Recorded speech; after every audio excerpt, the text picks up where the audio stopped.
To double bedroom housing के लिए काम तेज़ी से कराना चाहिए, उसको किस तरीके से उसके इम्प्लीमेंटेशन कराना चाहिए, उसके ऊपर बात की। Musi development, beautification and development of Musi project के ऊपर बात की, और पेरिफेरियल एरियाज ऑफ जीएचएमसी चार मीनार पेडेस्ट्राइजेशन के ऊपर बात की। चार मीनार पेडेस्ट्राइजेशन के ताल्लुक से जिस तरीके से अमृतसर में गोल्डन टेम्पल के पास जो पेडिस्ट्राइजेशन 320 दिन के अंदर अमलावरी आई गई, उसके अंदर ब्यूटिफिकेशन किया गया।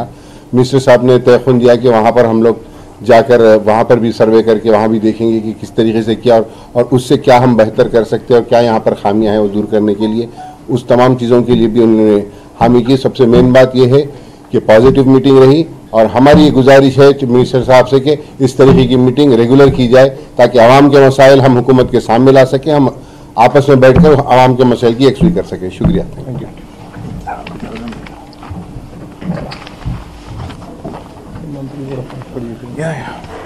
ముందుగా మీడియా మిత్రులకు నమస్కారం. సహచర హైదరాబాద్ మంత్రివర్గ సభ్యులందరూ కూడా, ముఖ్యంగా ఉప ముఖ్యమంత్రి గారితో సహా హోంమంత్రి గారు పద్మారావు గారు, తలసాని శ్రీనివాస్ యాదవ్ గారు, గౌరవ శాసనసభ్యులు కిషన్ రెడ్డి గారు, రామచంద్రారెడ్డి గారు, బలాలా గారు, అదే రకంగా మన వివేక్ గారు, మన అందరూ వచ్చారు, శాసనసభ్యులు అందరూ కూడా ఉన్నారు, ప్రకాష్ గౌడ్ గారు, గౌరవ పార్లమెంట్ సభ్యులు అందరూ కూడా ఈ సమావేశంలో, గాంధీ గారు, గోపీనాథ్ గారు అందరూ కూడా పాల్గొన్నారు. మేయర్ గారు, డిప్యూటీ మేయర్ గారు, అధికారులు అందరూ, ప్రభాకర్ గారు అందరూ కూడా పాల్గొన్నారు. వారందరికీ ముందుగా హృదయపూర్వకంగా ధన్యవాదాలు. చాలాసేపటి నుంచి ఎదురు చూస్తున్నాం, మీకు కూడా ధన్యవాదాలు. కిషన్ రెడ్డి గారు చెప్పినట్టు, బలాలా గారు చెప్పినట్టు చాలా పాజిటివ్ మీటింగ్ ఇది, నిర్మాణాత్మకమైన సమావేశం జరిగింది.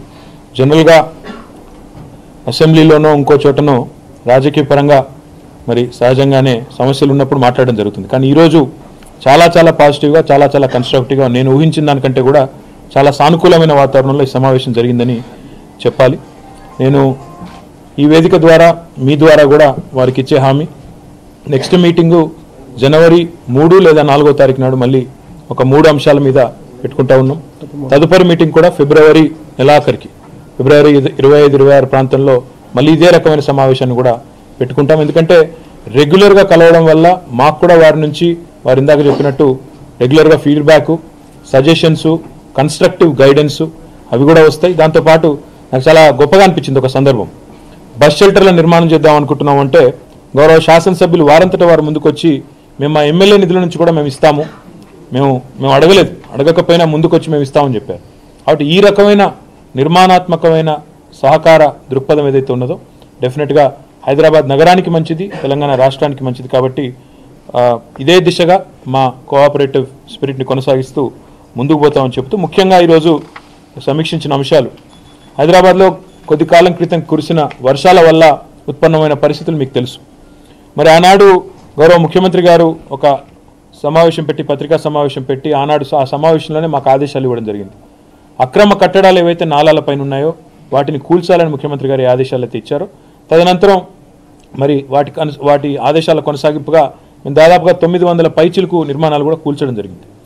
మరి తదుపరి కోర్టు డైరెక్షన్కు లోబడి మీరు సమగ్రంగా సర్వే చేయండి అని కోర్టు ఏదైతే ఆదేశం ఇచ్చిందో దానికి అనుగుణంగానే ఈరోజు మొత్తం 390 కిలోమీటర్ల స్టామ్ వాటర్ డ్రైన్స్ హైదరాబాద్లో ఉంటే ఒక 216 కిలోమీటర్ల మేర సర్వే పూర్తయింది. ఇప్పటికీ మిగతాది పూర్తి చేయాల్సి ఉంది.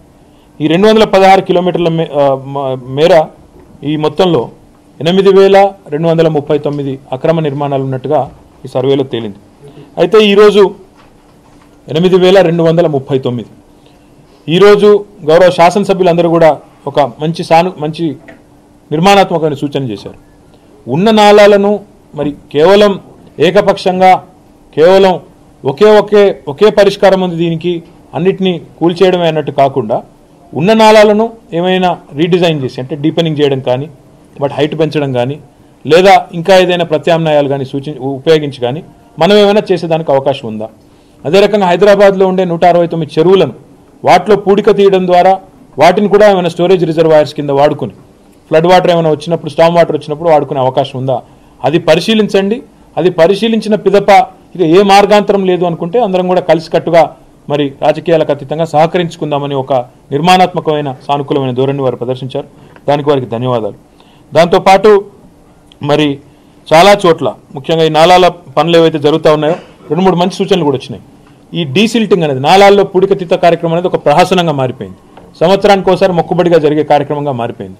అట్లా కాకుండా ఈరోజు ఈ సమావేశంలో తీసుకున్న నిర్ణయం ఏంటంటే ప్రతి సంవత్సరం సాధారణంగా వర్షాకాలం కంటే 2-3 నెలల ముందు పనులు ప్రారంభమవుతున్నాయి. అట్లా కాకుండా ఈ సంవత్సరం జనవరి నుంచే ఈ కార్యక్రమాలు ప్రారంభించాలని, అదే రకంగా ఈ నాలాల పూడికతీత కార్యక్రమాన్ని ఒక యాన్యువల్ మెయింటెనెన్స్ కింద సంవత్సరం పొడుగుతా కూడా ఈ పనులు జరిగేటట్టు నాలాల్లో మరి ఏ చిక్కుముళ్ళు లేకుండా ఎక్కడ బ్లాకేజెస్ లేకుండా చేయాలని కూడా ఒక నిర్ణయం తీసుకున్నాం. దానిలో భాగంగా ఈ కాంట్రాక్టింగ్ విషయంలో కూడా కాంట్రాక్టు నిబంధనలు కూడా కొన్ని ఉన్నాయి. ఎవరి పాటికి వారు ఇష్టం వచ్చినట్టు లెస్కు వేయడం, అంటే 50% లెస్కేసి 40% లెస్కేసి వాస్తవికంగా ఆచరణలో గ్రౌండ్లో పని జరగకపోవడం, ఇవన్నీ కూడా జరుగుతూ ఉన్నాయి. వాటిలోని లోపాలు కూడా పరిశీలించాలని చెప్పి కూడా కొత్త మా కార్యదర్శి గారు ఈరోజు బాధ్యతలు తీసుకున్నారు, నవీన్ మిట్టల్ గారు. వారికి కూడా మరి మేము సూచన చేయడం జరిగింది. దాంతోపాటు ఈ నాలాలు కొత్తగా నిర్మాణం చేసే దగ్గర కూడా ప్రీకాస్ట్ పద్ధతిలో కూడా నిర్మాణం చేస్తే బాగుంటుంది అని చెప్పి కూడా కొన్ని సూచనలు చేశారు. చాలా మంచి సూచన. దాన్ని కూడా ప్రయోగాత్మకంగా పరిశీలించాలని, ముఖ్యంగా మెదక్ ఎంపీ ప్రభాకర్ రెడ్డి గారు నేను వేరే చోట చూశాను, అది మనం పరిశీలిస్తే బాగుంటుందన్నారు. దాన్ని కూడా తప్పకుండా ఆచరణ సాధ్యమైన చోట చేయాలని చెప్పి కూడా సూచించడం జరిగింది. దాంతోపాటు ఈ కాంట్రాక్టర్ల వ్యవస్థ ఏదైతే కేవలం 30-35 మందికి పరిమితం అయిపోయిందో అట్లా కాకుండా కొత్త కాంట్రాక్టర్లను ప్రోత్సహించే విధంగా అవసరమైతే ఎస్సీ, ఎస్టీ, బీసీ, మైనారిటీ వర్గాల నుండి ఒక సమూహంగా మరి ఒక్కో కాన్స్టిట్యున్సీ నుంచి కనీసం ఒకటన్నా సమూహాన్ని తయారు చేసి వారికి మనమే లోన్లు కూడా ఇప్పించి, ఎట్లా అయితే మనం ఇప్పుడు కార్లు అవి ఇస్తా ఉన్నామో ప్రభుత్వం పరంగా జిహెచ్ఎంసీ పరంగా అదే పద్ధతుల్లో వారికి లోన్లు కూడా ఇప్పించి పరికరాలు కూడా ఇప్పించి వారిని కూడా మరి కాంట్రాక్టర్లుగా తయారు చేసే ఒక వ్యవస్థను కూడా తీసుకొచ్చే ప్రయత్నం చేయాలని చెప్పి కూడా కమిషనర్ గారికి సెక్రటరీ గారికి కూడా ఆదేశాలు ఇవ్వడం జరిగింది. మరి రెండవది అతి ముఖ్యమైనది మన క్యాబినెట్లో తీసుకున్న నిర్ణయం హౌసింగ్. ఒకవైపు ఇప్పుడు భవన నిర్మాణ కార్మికులు కొంత ఇబ్బంది పడతా ఉన్నారు, అదందరికీ తెలిసిన విషయమే. హౌసింగ్ ప్రక్రియను వేగవంతం చేయాలని చెప్పి ఏ నిర్ణయం ప్రభుత్వం అయితే తీసుకుందో దాన్ని ఈరోజు అందరూ కూడా స్వాగతించారు. మరి హైదరాబాద్లో ఈ డిసెంబర్ 7 నాటికే ఇప్పటికే ఒక 1400 ఇండ్ల నిర్మాణానికి టెండర్లు పూర్తయినాయి, అవి ముందుకు పోతా ఉన్నాయి. మరి 15,000 ఇండ్లకి ఈ డిసెంబర్ 7 నాడు, అంటే ఈ వారంలోనే మరి టెండర్లు కూడా పిలిచాము. 7వ తారీఖు నాడు ఓపెన్ చేయబోతా ఉన్నాం. గౌరవ ప్రజాప్రతినిధులు ఎమ్మెల్యేలు అందరికీ కూడా చేసిన విజ్ఞప్తి ఏమంటే, మీరు సహకరించి మీ నియోజకవర్గాల్లో మీరు శ్రద్ధ తీసుకుంటే ఈ నిర్మాణాన్ని వేగవంతం చేయవచ్చు. అంటే రామచంద్రారెడ్డి గారు అయితే వారు వెంటనే ఇంకా మీరు ప్రతిపాదించిన స్థలాలే కాదు, నా నియోజకవర్గంలో ఇంకో 4-5 స్థలాలు కూడా ఉన్నాయి, ఓపెన్ ఏరియాస్ కూడా ఉన్నాయి, అదనంగా కూడా చేపట్టవచ్చు, శాంక్షన్ ఇవ్వండి అని కోరారు. సో ఆ రకంగా చాలా నిర్మాణాత్మకంగా బ్రహ్మాండంగా ఈ టెండర్ల ప్రక్రియను అదే రకంగా ఈ నిర్మాణ ప్రక్రియను కూడా వేగవంతం చేయాలని చెప్పి కూడా నిర్ణయం తీసుకున్నాము. అందులో ముఖ్యంగా నిధుల కొరత లేదు. హడ్కోలోనే ఏదైతే ఉన్నదో పూర్తి స్థాయిలో మనకు అందుబాటులో ఉంది, దాన్ని కూడా తీసుకోవాలని, తద్వారా ఒకవైపు ఇళ్ల నిర్మాణం చేయడం, ఇంకోవైపు మరి భవన నిర్మాణ కార్మికులకు ఉపాధి కల్పించడం, ఈ రెండు కూడా ఉభయతారకంగా ఉంటుందని చెప్పి కూడా అనుకున్నాం. దాంతోపాటు 30,000 ఇండ్లు ఏవైతే గతంలో JNNURMలో వాంబేలో నిర్మాణం చేయడం జరిగిందో దాని మీద విస్తారమైన చర్చ జరిగింది. రంగారెడ్డి జిల్లాలో ఇటు హైదరాబాద్ జిల్లాలో 2 చోట్ల కూడా ఈ కేటాయింపును తొందరగా పూర్తి చేయాలని, మరి తప్పకుండా ఇవన్నిటిని కూడా పేదవాళ్ళకి అర్హులకే ఇవ్వాలని చెప్పి కూడా అందరూ కూడా ఏకోన్ముఖంగా ముక్తకంఠంతో కోరారు. దానికి తగ్గ విధంగా మరి 300 కోట్ల రూపాయలు అక్కడ కామన్ అమ్యూనిటీస్ ఏవైతే నిర్మాణం చేయాలో, కామన్ ఇన్ఫ్రాస్ట్రక్చర్ ఏదైతే నిర్మాణం చేయాలో గతంలోనే క్యాబినెట్లో ఆమోదించడం జరిగింది. ఆ డబ్బులు కూడా వెంటనే టెండర్లు పిలిచి ఆ నిర్మాణాలు కూడా ఎక్కడెక్కడైతే ఇంకా అసంపూర్ణంగా ఉన్నాయో కంప్లీట్ చేసి పేదవారికి ఇవ్వాలనే నిర్ణయాన్ని కూడా తీసుకున్నాము. తప్పకుండా ఆ దిశగా ముందుకు పోతామని చెప్పి కూడా తెలియజేస్తా ఉన్నాం. దాంతోపాటు కొత్త సంవత్సరంలో కొత్త తరహాలో ప్రారంభించుకోవాలని చెప్పి మరి అందరూ గౌరవ అన్ని పార్టీల నాయకులకు కూడా విజ్ఞప్తి చేయడంతో వారందరూ కూడా సానుకూలంగా స్పందించి నగరంలో ఈరోజు పబ్లిక్ ప్రాపర్టీ డీఫేస్మెంట్ ఏదైతే జరుగుతూ ఉందో, ఈ గోడ మీద రాతలు, పోస్టర్లు, ఫ్లెక్సీలు, వీటన్నింటిని కూడా అందరం కూడా కలిసికట్టుగా తీసుకున్న నిర్ణయం, సమిష్టిగా తీసుకున్న నిర్ణయం బ్యాన్ చేయాలి, నిషేధించాలి, కఠినంగా మరి వ్యవహరించాలి, అందరం కూడా సహకరించాలని చెప్పి కూడా నిర్ణయం తీసుకున్నాం. గౌరవ మంత్రులందరికీ నేను విజ్ఞప్తి చేశాను, మనం దీన్ని బ్రేక్ చేయొద్దని చెప్పి నిర్ణయం తీసుకున్నాం. ఇంకో మాట కూడా ఈ వేదిక ద్వారా నేను చెప్తా ఉన్నాను, ఇందులో రాజకీయాలు లేవు. ఇందులో ఎవరి మీదైనా కేసు పెట్టాల్సి వస్తే అది కూడా చెప్పాను నేను. మొట్టమొదటి కేసు అధికార పార్టీ నాయకులే ఉల్లంఘించి, అంటే ఒకవైపు అధికార పార్టీ నాయకులు ఇంకో ప్రతిపక్ష పార్టీలు కనుక ఉల్లంఘిస్తే ఏకకాలంలో మొదటి కేసు అధికార పార్టీ నాయకుల మీదే పెట్టండి అని చెప్పి కూడా బహిరంగంగా ఇప్పుడు చెప్తున్నాను, సమావేశంలో కూడా చెప్పాను. We are sincerely committed to making Hyderabad more beautiful. దయచేసి ఈ విషయంలో అందరి సహకారాలు కూడా కావాలని కోరాము. వారందరూ కూడా సహకరిస్తామని చెప్పి కూడా వారు ఒప్పుకున్నందుకు వారికి కూడా ధన్యవాదాలు. అదే రకంగా ఈ ఉల్లంఘనకు ఎవరైతే పాల్పడతారో వారికి కూడా అవసరమైతే కమిషనర్లకు, మున్సిపల్ కమిషనర్లకు కొన్ని మెజిస్టీరియల్ అధికారాలు ఇవ్వాలని కూడా అనుకుంటా ఉన్నాం. ఈ ఉల్లంఘనలకు పాల్పడేవాళ్ళు, అంటే బహిరంగ ప్రదేశాల్లో చెత్త వేసేవాళ్ళు, ఉమ్మి వేసేవాళ్ళు, బహిరంగ మూత్ర విసర్జన చేసేవాళ్ళు, ఇలా ప్లాస్టిక్లు మన అదే రకంగా ఈ ఫ్లెక్సీలు పెట్టి ఇబ్బంది పెట్టేవాళ్ళు, వీరందరినీ కూడా కొన్ని మెజిస్టీరియల్ పవర్స్ మన మున్సిపల్ కమిషనర్లకు ఇచ్చినట్టయితే, ఈ చిన్న చిన్న పరిమితమైన అధికారాలు ఇచ్చినట్టయితే వారి మీద ఫైన్ వేసే అధికారం వారికే ఉంటుంది. కాబట్టి ఆ దిశగా పోవాలని చెప్పి కూడా అనుకున్నాము. ఇక రోడ్లకు సంబంధించిన కూడా విస్తారమైన చర్చ జరిగింది. ఉన్న రోడ్ రిపేర్సు, SRDPలు మొత్తం కూడా వారికి ప్రజెంట్ చేయడం జరిగింది. తొందరలోనే తప్పకుండా ఈ విషయంలో ఇంప్రూవ్మెంట్ కూడా చేసి చూపెడతామని చెప్పి కూడా నేను మీకు విజ్ఞప్తి చేస్తూ ఉన్నాను. వాటర్ వర్క్స్ విషయంలో కూడా శివారు మున్సిపాలిటీల్లో ఏదైతే 2000 కోట్ల రూపాయలతో మన వాటర్ వర్క్స్ నిర్మాణం జరుగుతూ ఉందో 2700 కిలోమీటర్ల రోడ్డు కూడా తవ్వాల్సి ఉంది. ఆ విషయంలో కూడా గౌరవ ప్రజాప్రతినిధుల సహకారం కోరాం. వారు చాలా నిర్మాణాత్మకమైన సూచనలు చేశారు.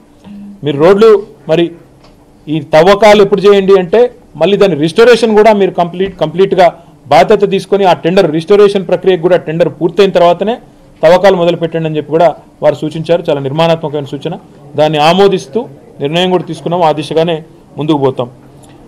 ఇక చాలా విషయాలు GHMC వాటర్ వర్క్స్ ఎక్కడెక్కడైతే మనం సమన్వయంతో పనిచేయాలో ఆ విషయంలో చాలా సూచనలు వచ్చినాయి. ప్రతి అసెంబ్లీ నియోజకవర్గ స్థాయిలో కూడా ఎక్కడెక్కడైతే వర్క్ జరగబోతా ఉన్నాయో అక్కడ స్పష్టంగా బోర్డులు పెట్టాలని చెప్పి కూడా ఆదేశాలు ఇవ్వడం జరిగింది. ఏ ఏజెన్సీ పనిచేస్తోంది, అక్కడ ఏ జనరల్ మేనేజర్ ఉంటారు, వారి ఫోన్ నెంబర్తో సహా నిర్దిష్ట కాల పరిమితి, ఎన్ని రోజుల్లో ఈ పని పూర్తి కావాలి, ఇవన్నీ కూడా చాలా స్పష్టంగా ప్రకటించాలని చెప్పి కూడా చెప్పడం జరిగింది. దాంతోపాటు గౌరవ ముఖ్యమంత్రి గారు మొన్న క్యాబినెట్లో తీసుకున్న నిర్ణయం 50 నుంచి 150 సెంటర్లకి ఈ ₹5 భోజన కేంద్రాలు పెంచాలని అయితే నిర్ణయం తీసుకున్నాము. పేదవారు ఎక్కువగా ఉండే బస్తీల్లో, పేదవారు ఎక్కువగా ఉండే వార్డుల్లో ఇది పెట్టాలని నిర్ణయం తీసుకున్నాము. దానికి కూడా అందరూ స్వాగతం పలికారు. దానికి కూడా వారికి ధన్యవాదాలు తెలియజేస్తా ఉన్నాను. ఈ ASCIకి సంబంధించి administrative staff college of India వారు కూడా వచ్చి GHMCతో సంయుక్తంగా వారు చేస్తున్న వివిధ కార్యక్రమాలు, పబ్లిక్ టాయిలెట్స్ను దాదాపుగా హైదరాబాద్ మహానగరంలో 900 పబ్లిక్ టాయిలెట్ దాకా తీసుకెళ్లాలి. ముఖ్యంగా అందులో మన పెట్రోల్ బంక్స్లో కూడా విధిగా పబ్లిక్ టాయిలెట్లు ఉండాలనే ఒక రూల్ ఉంది. దాన్ని కూడా ఆచరణలోకి తీసుకురావడానికి గౌరవ శాసనసభ్యులు, గౌరవ పార్లమెంట్ సభ్యులు, గౌరవ శాసన మండలి సభ్యుల సహకారాన్ని కూడా కోరాము. వారు కూడా ముందుకొచ్చారు సానుకూలంగా. వారికి దానికి కూడా నేను ధన్యవాదాలు తెలియజేస్తా ఉన్నాను. మొత్తంగా రాబోయే కొన్ని రోజుల్లోనే ఒక 900 టాయిలెట్లు హైదరాబాద్లో ఉండాలనేది ఆలోచన. బస్ షెల్టర్లు కూడా కొత్త ఏర్పాటు చేయబోతా ఉన్నాం. చాలా సంతోషం. బస్ షెల్టర్ల విషయంలో చాలా మరి ముందుకు వచ్చి మా నియోజకవర్గాల్లో మేము సూచిస్తాము కొన్ని ప్రత్యేకంగా, అక్కడ మేము డబ్బులు కూడా అవసరమైతే ACDP నుంచి ఇస్తామని చెప్పి కూడా గౌరవ శాసనసభ్యులు ముందుకొచ్చారు. దానికి కూడా వారికి ధన్యవాదాలు. ఇతర చాలా అంశాలు చర్చ జరిగినాయి. HMDA ద్వారా కూడా మేము చేయాలనుకుంటున్న కార్యక్రమాలు కూడా వారికి విడమర్చి చెప్పడం జరిగింది. చార్మినార్ పెడెస్ట్రియనైజేషన్ ప్రాజెక్టు విషయంలో కూడా విస్తారంగా చర్చ జరిగింది. GHMCకి సంబంధించిన ఆదాయ వివరాలు, GHMC ఏ రకంగా ముందుకు పోవాలని ఆలోచిస్తోంది, ఏ రకంగా మరి GHMCకి ఇతర ఆదాయ మార్గాలు కూడా ఉంటే బాగుంటుంది అనేది కూడా మరి అందరూ కూడా చాలా పాజిటివ్ సూచనలు చేశారు. వారందరికీ ధన్యవాదాలు. మరి చివరిగా నేను చెప్పేది ఒకటే, రాజకీయాలకు అతీతంగా ఇందాక అనుకున్నట్టు ఇది ఈ సమావేశం ఇందాక కిషన్ రెడ్డి గారు చెప్పినట్టు DDRC లేదు ఇప్పుడు. అదే రకంగా ఈ మధ్యకాలంలో మేము కూడా కలుసుకునే అవకాశాలు పని ఒత్తిడినండి ఇంకోటనండి పెద్దగా రాలేదు. కాబట్టి ఈ రకమైన సమావేశాలు తరచుగా జరగాలని, తద్వారా ప్రజలకు మరి మేలు జరగాలని అనుకున్నాము. తప్పకుండా